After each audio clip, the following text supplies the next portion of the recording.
can say that I've had a lot of experience in reviewing resumes. I've had to rebuild my team twice since COVID. So I can honestly say I've changed what I look for. Where experience is definitely a plus, and I would love people with a history of some type of infection prevention background. I would rather have a good person, easy to get along with. We work sometimes in very stressful conditions. Our hospital is big.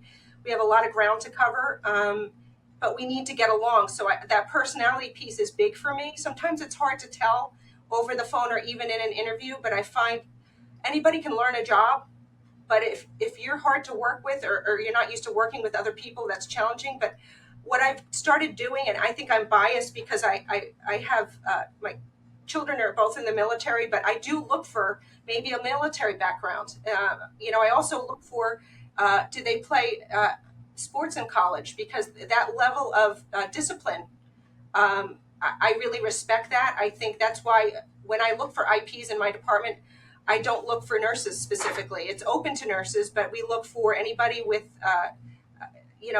some type of Bachelor of Science degree in hospital experience. It could be a microbiology degree. We have a lot of microbiologists in the department, masters in public health and nursing. It's a nice, I believe in balance. But at the end of the day, I would take someone with no experience who's got a great personality and easy to work with, rather than someone with years of infection prevention experience and no personality.